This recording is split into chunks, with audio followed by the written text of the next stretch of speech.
أعوذ بالله من الشيطان الرجيم بسم الله الرحمن الرحيم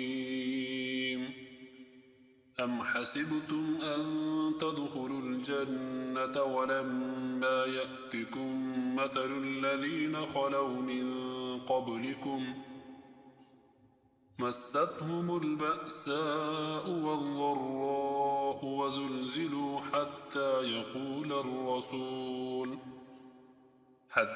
يقول الرسول والذين آمنوا معه متى نصر الله ألا إن نصر الله قريب۔ شروع اللہ کے نام سے جو بڑا مہربان نہایت رحم کرنے والا ہے۔ مسلمانوں، کیا تم نے یہ سمجھ رکھا ہے کہ تم جنت میں یوں ہی داخل ہو جاؤ گے، حالانکہ ابھی تمہیں اس جیسے حالات پیش نہیں آئے جیسے ان لوگوں کو پیش آئے تھے جو تم سے پہلے ہو گزرے ہیں۔ ان پر سختیاں اور تکلیفیں آئیں اور انہیں ہلا ڈالا گیا، یہاں تک کہ رسول اور ان کے ایمان والے ساتھی بول اٹھے کہ اللہ کی مدد کب آئے گی؟ یاد رکھو، اللہ کی مدد قریب ہے۔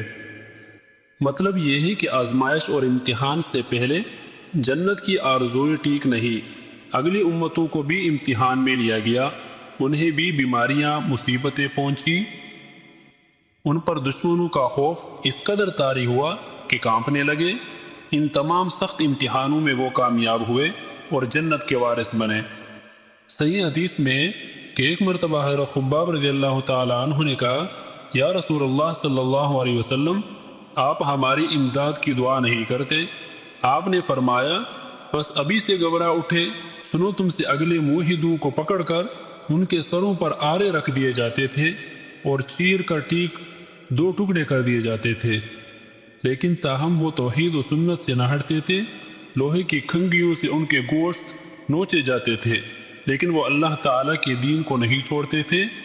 قرآن میں ٹھیک یہی مضمون دوسری جگہ پر ان الفاظ میں بیان ہوا ہے، الف لام میم احسب الناس ان یترکوا، کیا لوگوں نے یہ سمجھ رکھا ہے کہ وہ محض ایمان کے اقرار سے ہی چھوڑ دیے جائیں گے اور ان کی آزمائش نہ ہوگی؟ ہم نے تو اگلوں کی بھی آزمائش کی، سچوں کو اور جھوٹوں کو یقیناً ہم نکال رہے ہوں گے۔ چنانچہ اسی طرح صحابہ کرام رضوان اللہ تعالی علیہم اجمعین کی پوری آزمائش ہوئی۔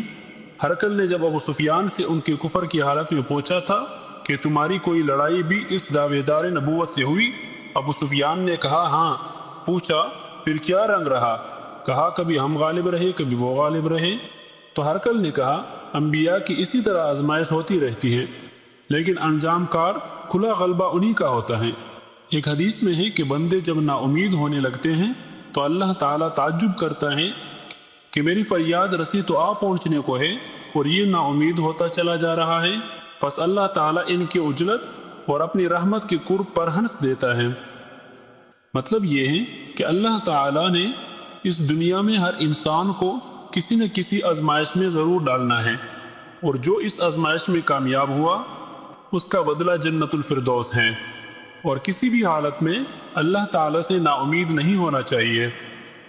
اللہ تعالیٰ ہمیں آزمائشوں سے بچائے اور ہر آزمائش میں کامیابی عطا فرمائے اور جنت الفردوس میں اعلیٰ مقام عطا فرمائے، آمین۔